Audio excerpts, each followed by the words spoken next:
What's up, y'all? Welcome to another edition of the Starchildjr Stuffs and Thangs podcast. We had to pre-record this.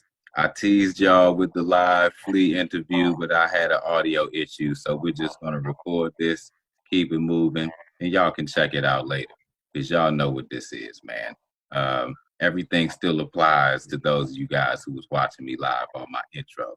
So we're going to get right back on into it. We have my boy, my Mr. Flea, in the building with me today.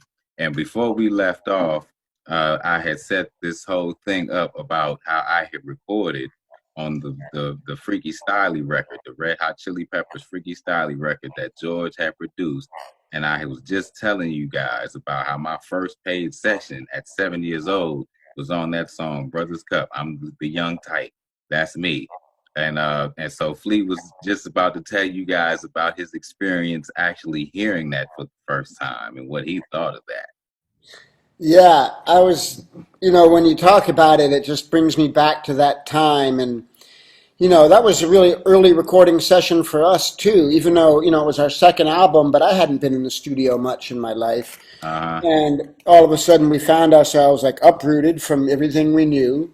Just being these like Hollywood punk rock street kids. And here we are with Dr. Funkenstein in Detroit at United Sound, hanging out with Gary Shider and George Clinton, Michael Clip Payne and Andre Fox and just everybody that was around, like all the Funketeers. And it was just, I was so happy, just to be welcomed into the community. You know what I mean? And like welcome with love. And it was just an awesome thing. And so it conjures up a lot of memories and a lot of feelings, and it's very emotional for me. But I remember in particular, like hearing you were like, Gary's little son came and sang on Brothers Cup today. You got to hear it. And they came with the cassette. Everything was cassette then. It was before CDs. Popped in the cassette. They were just like, oh shit, it's so funky. How could a little kid be so in pocket? And it was just so, the spirit of it was so good. And it was a real exciting time for us, and that was a beautiful thing. And so once again, after all these many years, thank you for your fine performance on Brothers Cup. Oh man, thank y'all for having me, man. That was too cool. I remember running around that session, and I ran around United Sound like I owned it all the time. I spent enough time in there. And I remember just like I ran to the little break room, where everybody goes to eat. Yeah. And Anthony was in there writing his verse. Yeah. And I walked in, because I was always like, I was always curious, and I was a lot more, I would ask questions, and I talked with everybody. Yeah. So I walked in there and I said, hi. He says, hi, I'm Anthony. I says, I'm Garrett. He says, how you doing? He was like, check it out, man. He was like, I'm writing this rap, man. He was like, I wrote something, man. I want you. He's like, tell me what you think. And he started doing his rap for me or whatever. And I'm looking at Brothers Cup coming to your town, bringing tubs of love. We're gonna spread it around. Yeah, and I'm just looking at him because I'm 7. I'm just looking at him. I'm like amazed. I'm like, wow, he's rapping. I had never seen a white dude rap before, man. I'm like, I've seen the Beasties on TV, but now it's like, oh God, I'm seeing this in person. And he got a rhythm, and he was getting it in, and he was like, "What you think, man?" I was like, "Cool, man." I was like, "Cool," and he was just like, "Yeah, man." He was just as friendly as he wanted to be, and and when I think back on it now, I'm like, man, I could tell when I think back on it, I'm like, man, those cats, they were fresh in the studio back then. I could tell they were young. Yeah. You know what I mean? And they were probably just as amazed with the whole situation. You know what I mean? It was cool, man. And then when I got a chance to get on the record, I didn't really think anything of it because they had thrown me on stage before and everything from that, by that time. So I kind of knew my way around. And I remember George saying, say it louder. We are the Brothers Cup. Cup Scouts. Yeah, we are the Cup. Yeah. And then I got a $50 check sent to the house, and then we got a copy of the vinyl, and my name was on the vinyl. It said Garrett Soundcheck Shider. I was like, oh man, I'm in the big time now. Yeah. Yeah. And then the cool thing was, it was like, so shortly after that session. Oh wait! Oh shit! I'm so sorry. Hold on 1 second. Something's going crazy. Hold on. Do your thing. Do your thing. Good to go. Yeah, yeah. Yeah. So what I was My gonna wife say. mad at me. Oh man, it's all good. Tell her I said hi. She just walked by. Hi, Yeah. girl. So what I was gonna say. So now, shortly after that, now I can remember being at home, and I'm in my house. You know, I used to be like a movie buff as a little kid. I watched like every '80s movie that come out that was worth anything. I watched it on cable, out at the video store, whatever. So I'm home playing, and I'm watching this movie, Big Shots. Is a big no Tough Guys. I'm watching Tough Guys. And Yeah. I'm thinking nothing of it. Burt Lancaster and Kirk Douglas. It's Yeah. probably one of the last movies they did. These guys, they were old, man. They But were man, old. yeah. Watching this movie, thinking nothing of it. Then that bar scene comes up, and that bar scene comes on. My dad walked in my room like Johnny on the spot and looked right at the TV. And he said, for few seconds, he says, "Oh, that's Anthony." I said, "What?" He's like, "Yeah, that's Anthony. Remember you met him at the studio? That's Anthony in them round." I was like, "Oh, wow." And then, and then as it just went on, it was just like Chili Peppers. They're on the radio. Chili Peppers have a hit. You know what I'm saying? I get to high school. Everybody's give it away, give it away, give it away. Yeah. I went on a retreat when I was in performing arts high school before we got to school, and they were banging it on the bus because it was just I think it was kind of still fresh. It just come out. They were banging it on the bus. And I remember just sitting on the bus thinking to myself, like, man, these cats don't even know, man. I'm on these guys, you know what I'm saying? You know what I mean? Yeah. Yeah. It was an exciting time. But it's funny because, like, just to roll back a little bit, when you talk about, like, being a kid and running around and being excited, like, the experience for us, too, was like being a kid. Yeah. It was like being a kid in the candy store. You know what I mean? Like, it's all so eye-opening, and being with people who were so experienced in the studio, had made so many classic records, and all of a sudden we're in there, and I was like, every second. Yeah. Anyways, I just had to say it. But and also, that Tough Guys movie, that was that was earlier. That was before we did that. Like before, we made Freaky Styley, I think. Okay. That was before. That was we had just made our first record. Okay, I saw it on cable after the fact, so it probably had been out already. I was just watching it on cable. You know what I mean? Yeah, and it's possible I have that wrong too in my pot-addled memory. Yeah, But, I have no idea. I do remember after the session I saw the movie though, and Dad was like, "Yeah, that's Anthony. Remember you met him at the studio?" I was like, "Oh, okay." Yeah. So that's some cool history, man, and I'm proud. I'm proud that I get to share that with you guys, man. Yeah. Because I watched it, and kind of part of me feels like I kind of watched y'all go from little kids to all of a sudden these superstars. So with that being said, proud of you cats, man. Good job. Good job. And likewise, I'm proud of you too. It's awesome. Like when we were touring together in Australia, like a year ago now, right? Like just about a year ago. Yeah.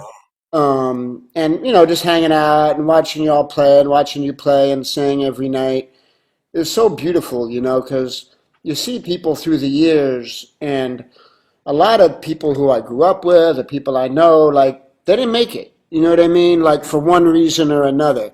And sometimes even to the reason of just like giving up on their dreams and giving up on what they held close to how they wanted to express themselves in their life. So whenever, like, to see you and like having met you when you were 7 years old, you know what I mean? To like, look at him, like a grown man up there rocking and owning it, and then talking to you afterwards and like being met with this like, this awesome spirit is, it feels good. Oh, it's just a good feeling thing all the way around. I appreciate that, man. I appreciate that so much, man.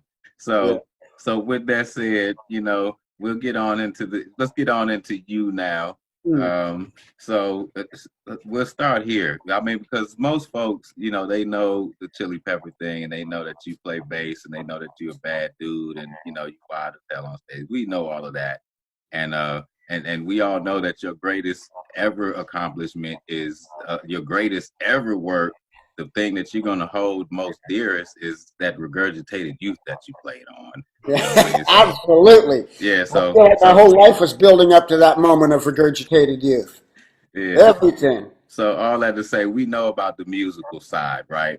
I want to take this interview and try to dig into the side of Flea that most people might not know.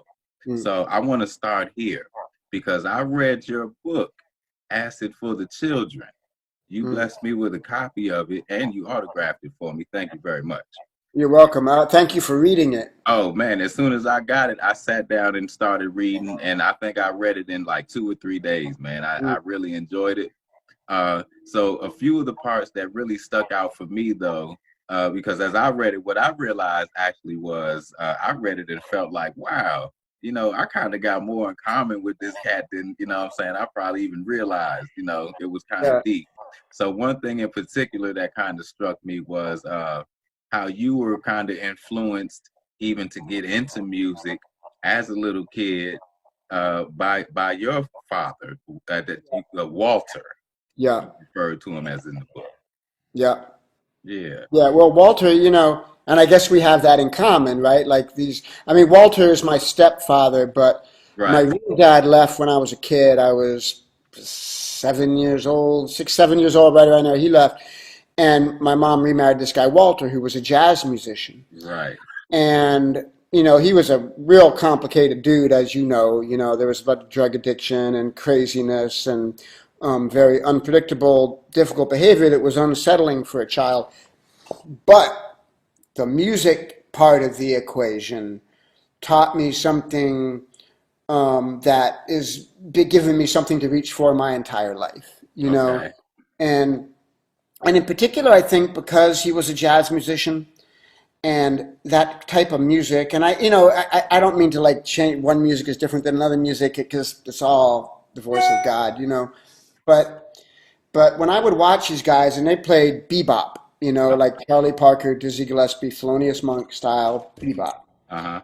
and the music was so fast and crazy and wild and sophisticated and spiritual and emotional, like an exorcism of the demons within, that as a kid, it just, like the first time I ever saw them play, it just leveled me. Like, I didn't know that human beings could do that. I didn't know it Right. was possible. You Right. know what I mean? Like, I heard music on the radio and I sang along with the Beatles and, you know what I mean? But when I saw that, like, it just blew my mind. You know what I Okay. mean? And that feeling, like just that natural feeling that you have when you're a kid and something really turns you on. Like I remember literally just rolling around on the floor like I could nothing ever I never felt that good before. Rolling around just laughing and yelling shit and not because, just by because it was like sheer love and light directly from the divine source coming through me. So, And music at its purest, that's what it does. And yes. so it changed me forever and gave me that, like, everything I ever do is for that feeling, like to So serve that. that kind of reminded me of so my mother, she used to have a band. We lived in Atlanta when I was a kid, and she had a local band that she played with around there that her and my dad, they used to write songs together, and Mm, they used to write for her group, and they used to come to our house and rehearse in our garage. And mm, essentially your experience in reading it in the book, it reminded me, I was probably about 2 or 3 years old at the time. right. It reminded me of being in the garage with my mother and her band while she would be rehearsing, and Wow. it was kind of the same thing. I would just kind of just take it all in and be just so amazed by it all. Yeah. How and it how good it felt, how good it Yeah. sounded. I wanted to mimic everything. Like I kind of picked up a love for playing drums at that point. I used to have a little mini set, and I would set it up next to her drummer and mimic him. And just be so exhilarated and fascinated. It was such an experience, man. Yeah, man. So And I imagine too, like, so proud of your mom. You know what I yes, mean? Like, my mom is magic. yes, She can do yes, this. yes. She would, Like, and she is so dope. That you like my that's the one blessing that I'm so glad that I have, to have two dope, wonderfully talented parents yeah. who who they exposed me to this from the time I was out the womb. Like before I was born, I was, already experiencing all of this, you know what I mean? So I was right out the womb and just right into, this magical experience and, this inspirational experience. And I've been soaking it up ever since, man. So great. Yeah, I mean, I Yeah. remember when we were making a Freaky Styley record, like I knew your dad as a guitar player and a singer, and just, Starchild, like, this incredible character. But I remember him, like, I remember one morning in the studio and it was like, I got there early, no one was there. I think the lights were all like off or whatever. And your dad was just there sitting at the piano, just throwing down Yeah. at the piano, and I just kind of sat there quietly and listened to him. He was singing a little bit, playing a piano, and like, but it just this beautiful, soulful, sensitive, like mood Yeah. of like he was just like not playing to try to write something, not playing to try to please anybody, just making something beautiful because it felt good. That meditative release, And and every time he would get around the piano, he would do that too. yeah. We had a grand when I was a little kid, so I Mm, remember him playing a lot. Matter of fact, he used to play. They were writing "Dog Is Man's Best Friend" at the time. Him and my yeah. mother, they contributed on the writing on that. And I Mhm. remember that was one thing I would hear him always playing at home, and just be amazed, like, oh wow, he plays guitar too. I mean, plays piano too. You Yeah. know. Yeah, that's Yeah. I What was your mom's main thing? What was her main thing? she messed around with the piano, but you know what my mother's dope at? My mother is one of the dopest writers ever. You know what I'm saying? Like my mother would write some lyrics that would, like okay, the song "It Don't Come Easy" on that record, that Regurgitated Youth record I put Yeah. out. That Mhm. was actually something that I re-recorded of hers. Well, Her and my dad wrote it for her band when I was a mm, kid, but she actually penned the lyrics. And the lyrics, they just, it was almost like a window into her soul. You know what I mean? Like it was so refreshing to hear. You know what I yeah. mean? And it just, it just made me want to redo the song, man. I was just so touched by just her lyricism. And Yeah. and a lot of people don't know too that she wrote, if anyone can ever decipher that lyrics that's being sung on Pro Mental, Shitback Wash, Psychosis, Enema Squad, Yeah. that stuff that my dad is singing under there. If you can ever decipher that stuff, my Yeah. mother, she actually penned that lyrics. Wow. That's lyrics that she penned. Wow. I actually remade that song and I released it on SoundCloud the way it was supposed to be made. Yeah. I got the lyrics from her and I remade it. But Wow. yeah, that's what she was really, really, Wow. really dope at. She Uh, can write. She can Wow. That's write. incredible. Yeah. I have a very distinct memory of being. It was a time we were in Detroit actually, Mm-hmm. and I went through a real sad time. I was like super depressed. I remember I just went like you hit a low for a week or something, and I remember that song. Like I had it in my headphones, and I was walking down the street, and got like just lost in it, and it really did something magic to me. Like it stopped, and I was like, it gave me a new perspective. Like I was like, hold on a second, what am I doing? Like the world is full of possibility and love. Like and I'm sitting here like being sad. It's so And and I remember inspirational. telling George about it. And he was going, "Yep, that song will do it to you. It has magic quality." you know. So let me ask you this. Yeah. I don't know. Some people might not know, but you have a love for trumpet. Mm. Yeah. So is that was a first love, right? Even before bass playing? Yeah. Yeah. Before I played bass, I didn't even like rock music. I didn't know anything about it. I Mm-hmm. didn't. It wasn't. I wasn't interested in it. And I think, mostly because I, really admired my stepfather, the jazz bass player, and him and his guys, they like looked down on rock Of music. course. It was like, this is like, this is music for dumb people, this is people who care about haircuts. Like we're into music. Spoken like a typical jazz musician. Yeah, the arrogant jazz musician.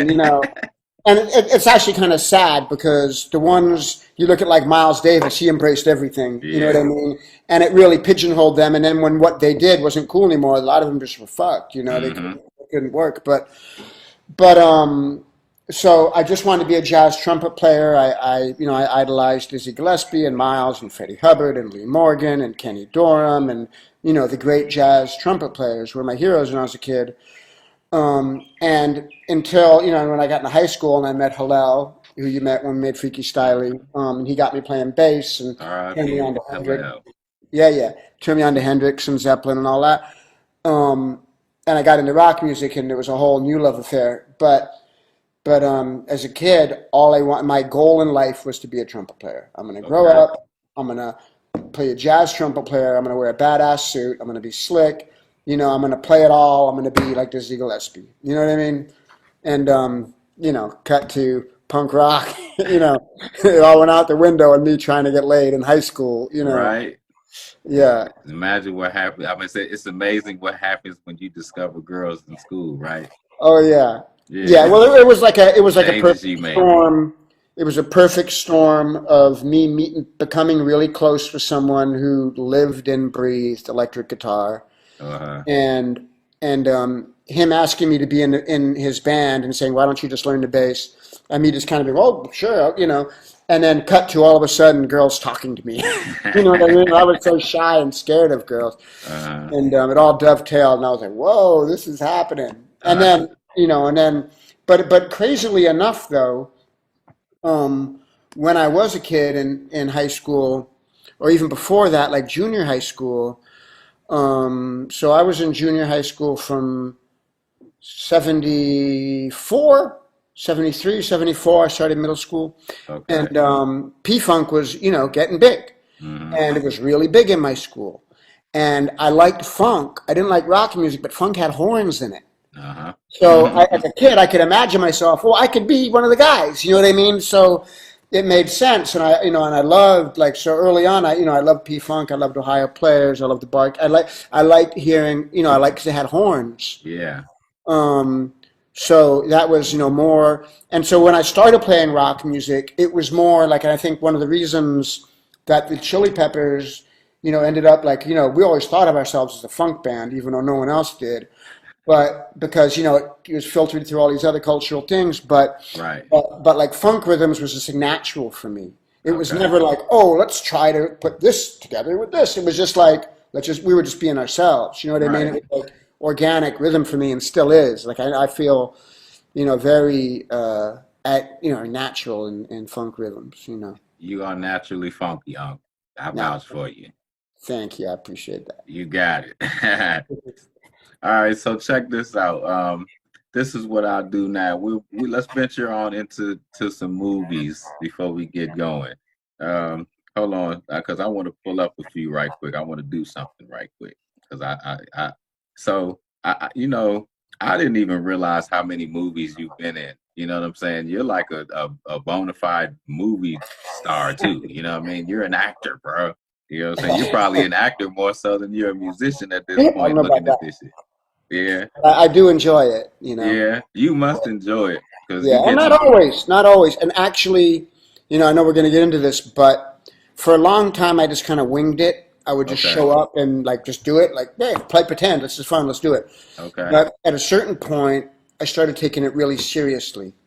And we could talk. I don't know if you want to go through movies, but when I started taking it really seriously, was when it became very meaningful. But not as fun because it would be like painful because I would go so deep and like really like touch raw nerves within myself that triggered a lot of like anxiety and pain and stuff. Kind of started. Let me go through this, but I did this movie called Lowdown. I did it. I don't know. It's like 7 years ago now or something like that. And it's about this jazz pianist called Joe Albany and his daughter, who's my age, who grew up in Hollywood, in like the poor part of Hollywood, and her father's this jazz musician who's this brilliant musician, but he's a junkie. You know what I mean? He's a heroin addict, and he's a mess, and he's a sweet guy, but just addicted to heroin, you know. Uh-huh. And she you know, he passed away, but she grew up and wrote this movie about it and asked me to be in it, and I played a part of his father. But it's all about this girl's the same age as me, same town, same time, and I grew up with a heroin addict, jazz musician parent. Mm-hmm. And it meant so much to me. Like, she asked me to be in this movie, and it hit so close to home. I was like, I'm really gonna, I want to honor this. Like, I want to Gotcha. honor their story. I want to honor these jazz musicians who I could just know these guys. You know what I mean? Who like grew up like they wanted to be Charlie Parker. They want, you know, and then come like the '70s. Here's these very accomplished musicians, these jazz musicians, and no one gives a shit. You know Okay. what I mean? And they're bitter. They look down on other forms of music, and Yeah. this meant a lot to me. Like I could just relate so deeply. So, and I'm playing this like junkie jazz musician guy, and I really just I studied acting, you know, with a teacher, and really learned. Like, we know how, like, when you and I, when we play music at our best, Mm-hmm. we're letting the demons out. All our pain, all our sadness, all our insecurity, everything, as well as joy and triumph, don't get me wrong, but it's all coming out. We're able to transmogrify it from pain into something beautiful. It's a cleansing. And that's what we do. Mm-hmm. And I never knew that you could do that with acting. I always thought of acting as like pretending to be something. But that's when I learned that acting is another way of letting that pain out. And it's a different technique. But when I learned that, was on that movie actually, and then I did a few movies since then, and each time I started going really deep in that way, and so it became not as like just fun, like woohoo, like hey, let's make a movie, to I like oh got you. shit, like let's get deep, you I know? got you. I got you. Yeah. That makes sense. That makes a lot of sense. Mm. Okay, so this is what I want to do. First, let me ask you this. What was your first movie? My first movie was a movie called Suburbia. Okay, that was your first. Yeah, and it was a movie about these like punk rock kids who live in a Mhm. squat, an abandoned house. I remember seeing Um, that as a kid. yeah, and that was pretty common among the punk rock kids. A lot of them like kind of borderline homeless or whatever, and just like running around, getting into trouble, doing drugs, loving just the street, the Right, punk rock music, do it yourself, you know.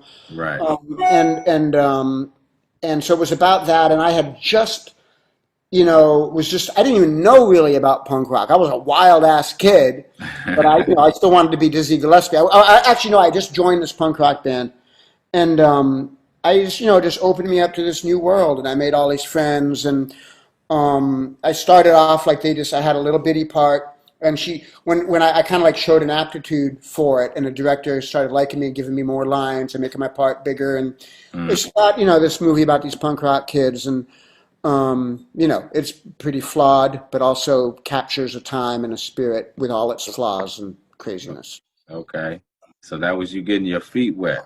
All Yep. right. So let me ask you about this. I'm gonna just ask you about a few of these movies, and you just either give me an experience or something that you will always something that you took from the experience.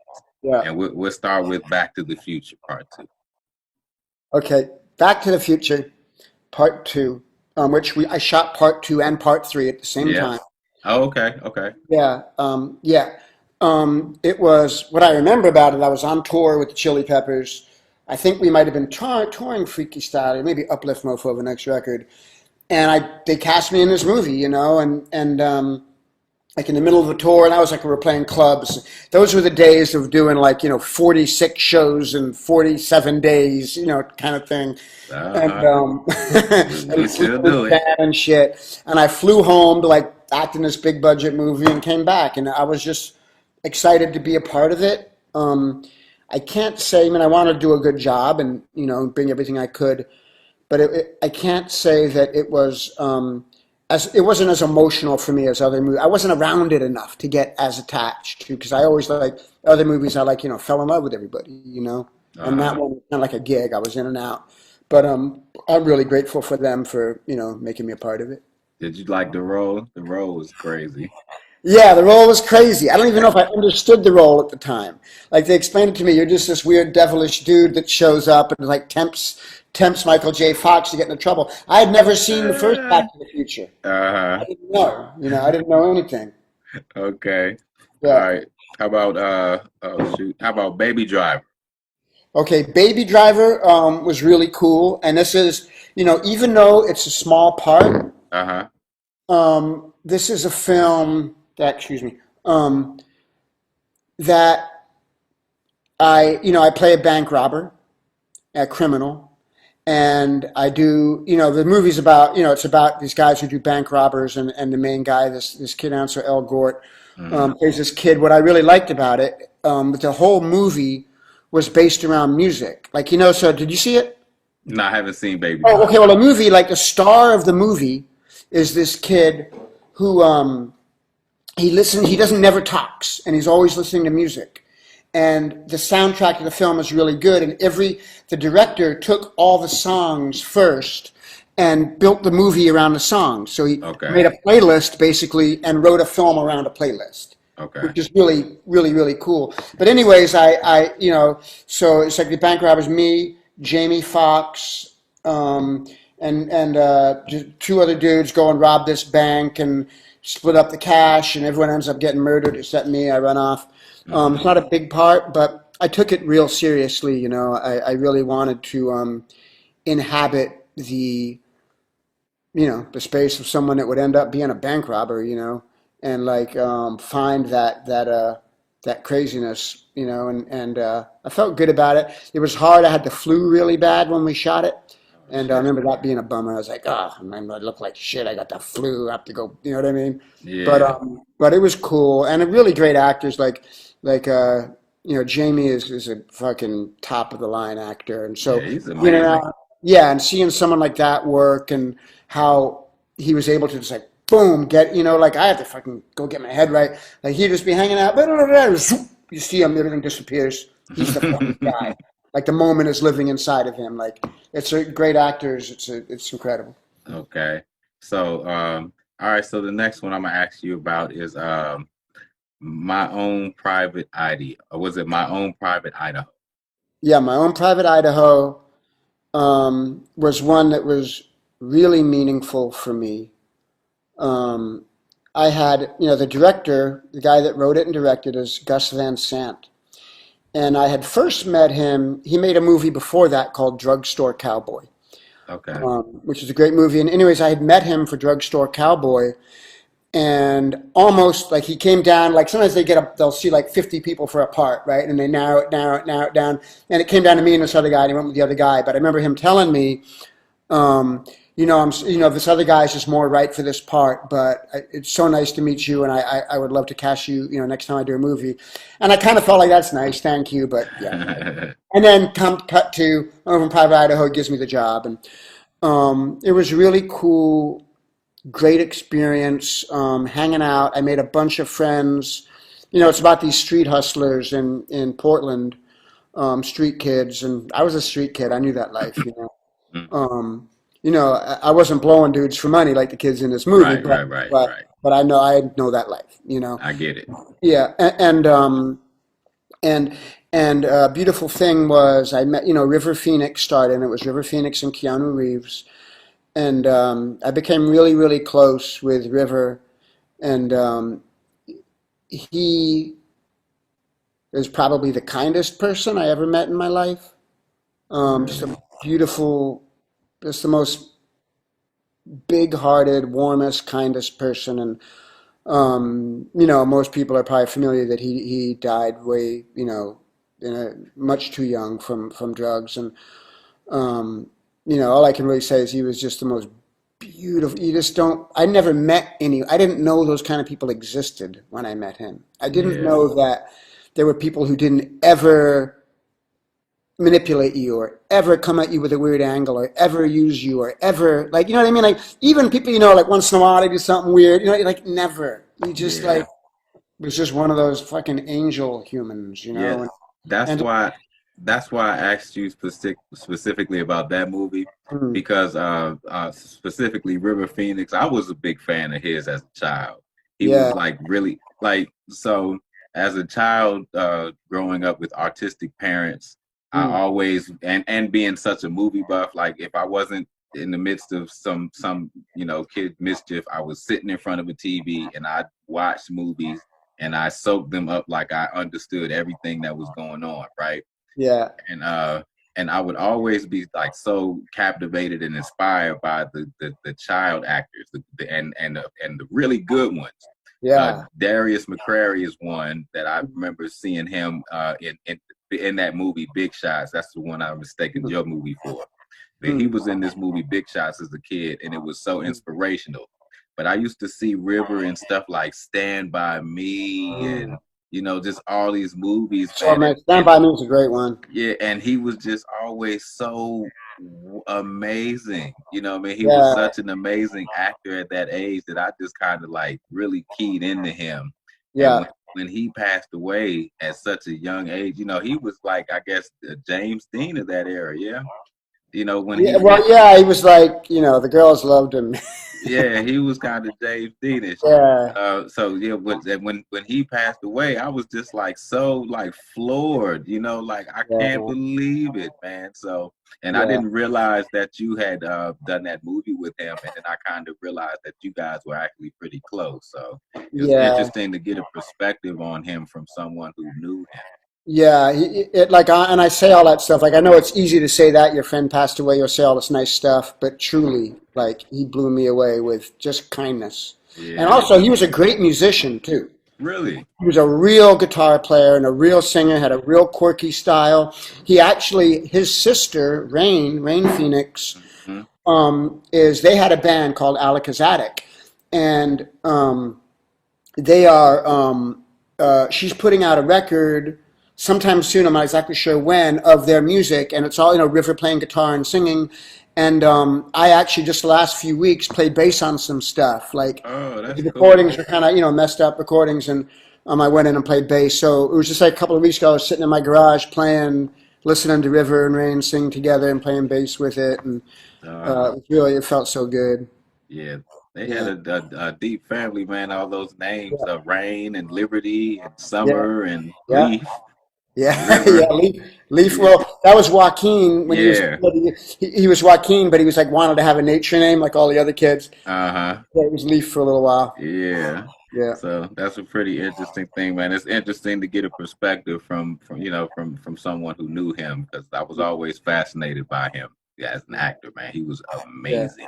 Oh, you would have loved him as a human too. I'm sure I would have, man. I regret I never got a chance to actually meet that guy, man. R.I.P. River, man. So now we'll get into this last one. So you were in Queen and Slim. Yeah. I actually watched this last night so that I could make sure that I was up on your role. I sat up last night and watched it before I went to bed. And I noticed that role is not much unlike the Flea that I actually know. Thanks, man. I got to tell, this is kind of apart from the film, but I just got to say it real quick because it's just a quick little story that's interesting. Okay. Is that, sometimes things happen and they're just really meant to be.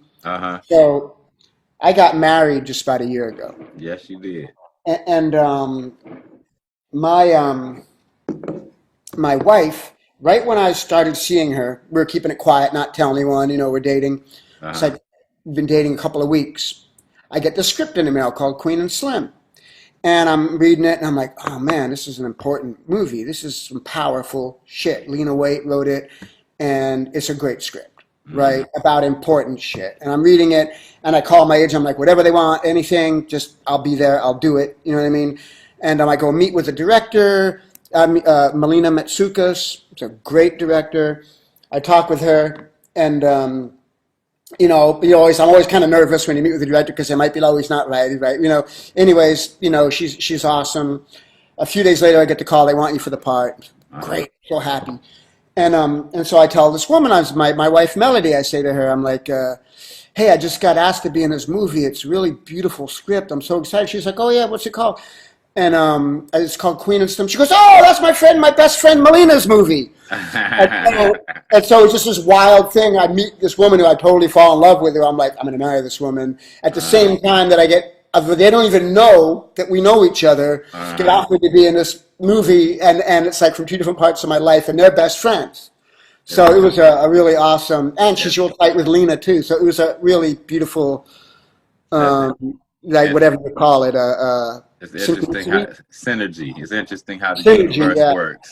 So, Interesting. anyways, yeah, and then I was just so it meant a lot to be me to be in that movie, and that they asked me to do it. It's such an important film and so prescient. Especially like you look at the state of the world right now, and the current civil rights movement that's been ignited by the murder of George Floyd, and it's kind of about that, straight up. Mm-hmm.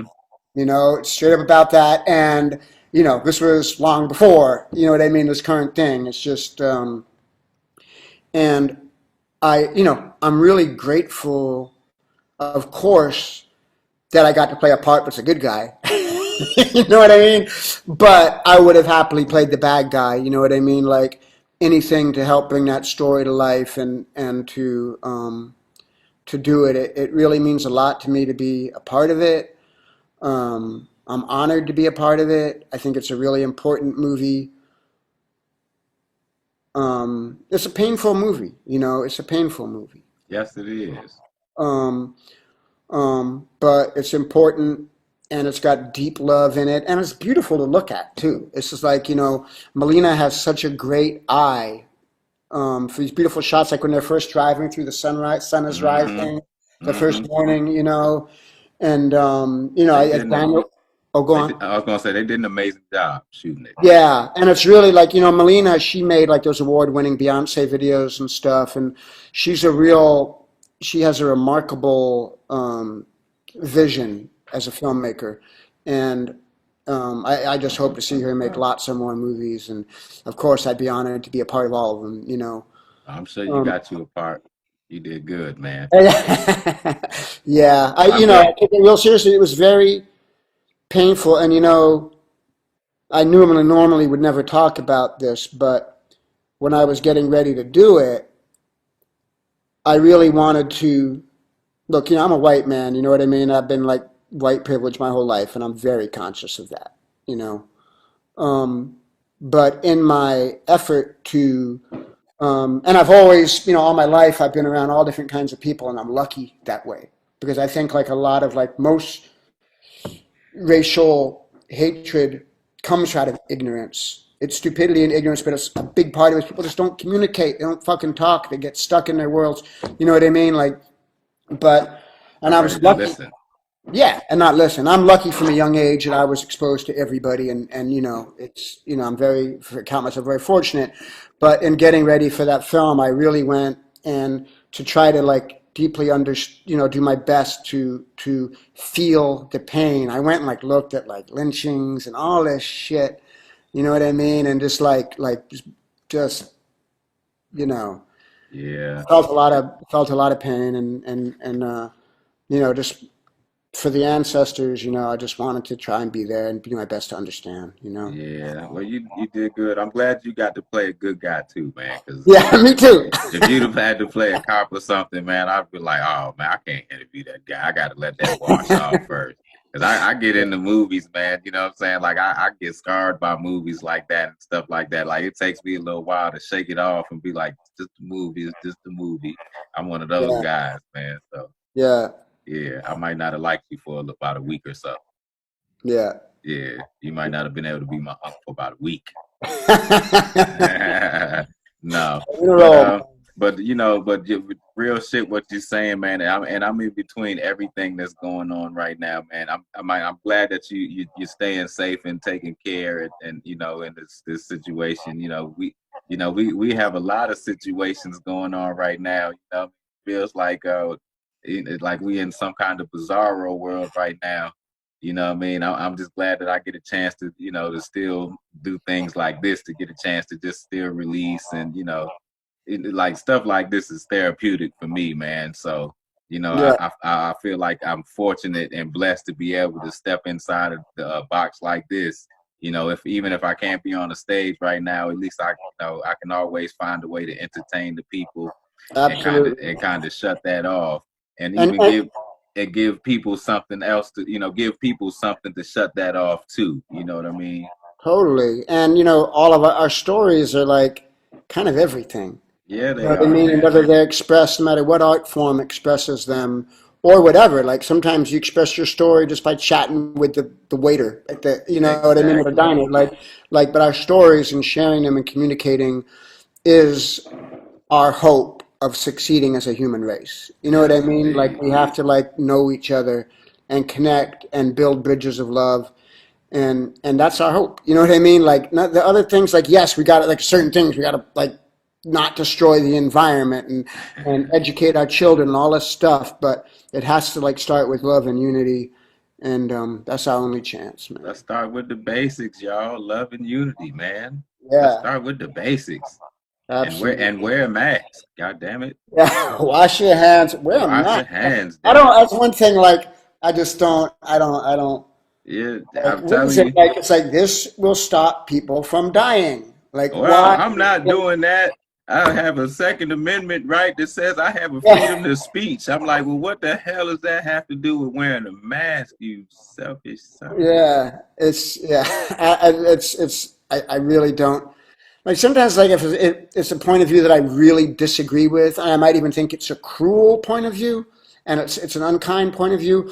But there'll be something like, okay, but I get it. This person is like, this is their experience. Like I kind of like, you know what I mean? Like, but this just makes no sense. Like It everybody, none. it's like you can get it and give it to someone, and your grandmother's gonna get sick and die. Like So what? what? I'm still not wearing a mask. Yeah, like Like, you nope. know. Like, yeah, like you just wash your hands up and say, God bless us. Yeah, You know what but I I mean? also like I feel like when Donald Trump was elected, I knew that there would be a lot of things that would be really, really difficult and hard. Yeah.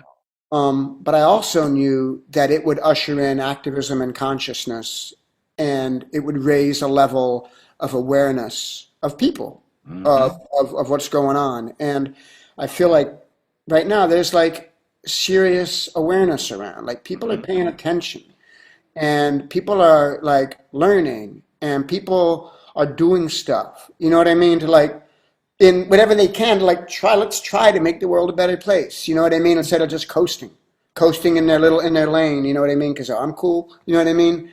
And so it gives in a way it's a really good time to be alive, and I have a lot of can't help but have a lot of hope for all of us. You know. I tell you what, that's one of those reasons why I never question the universe, man, because like as crazy as things are right now, like you say, people are more aware.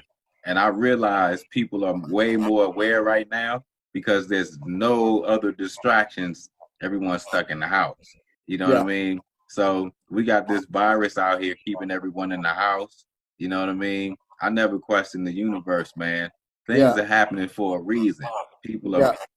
for some reason, we're being made to stay home. We're being made to focus. And these things are now happening in front of us for everyone to see. You Yeah. can't turn away. No. You can't ignore it. You know Yeah. what I mean? And when your eyes see it, you can't unsee these things.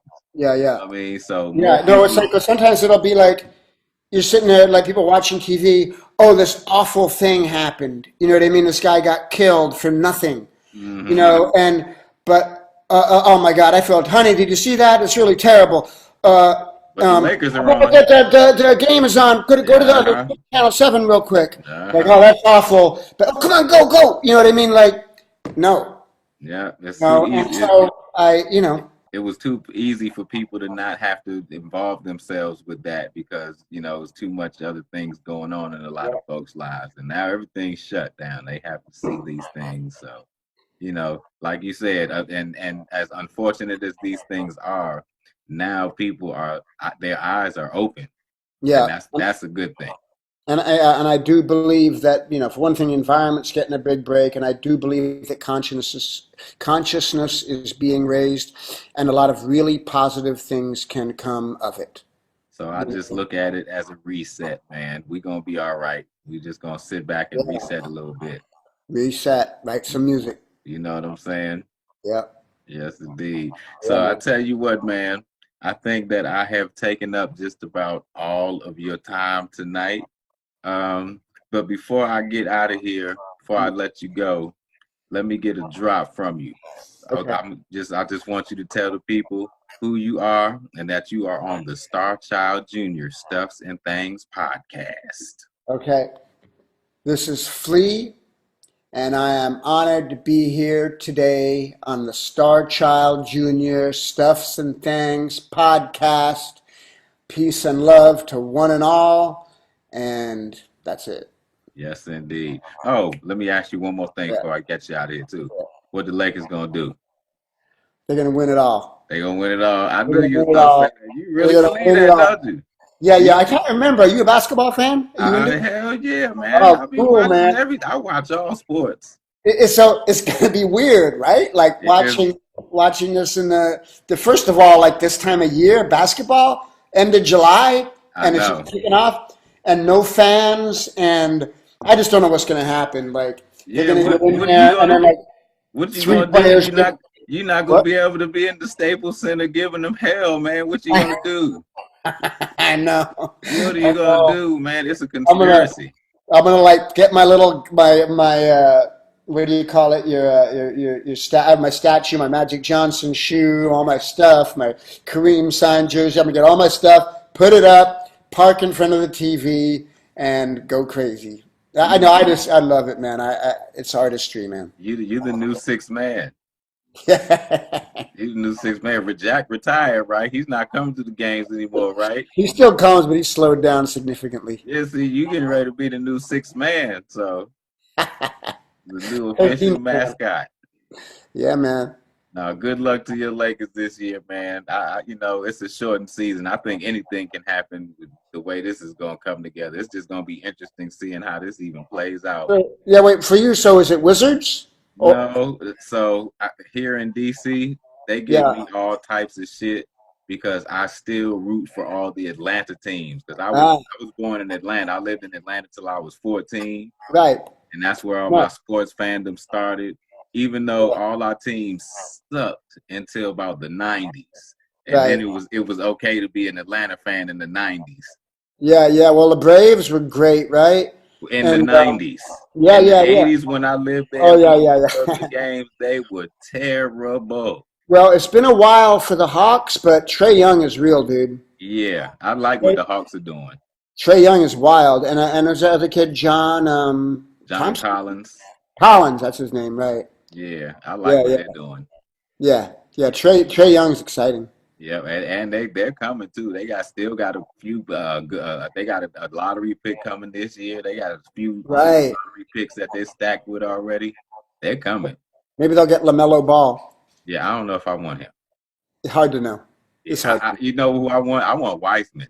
That's who I want them to get.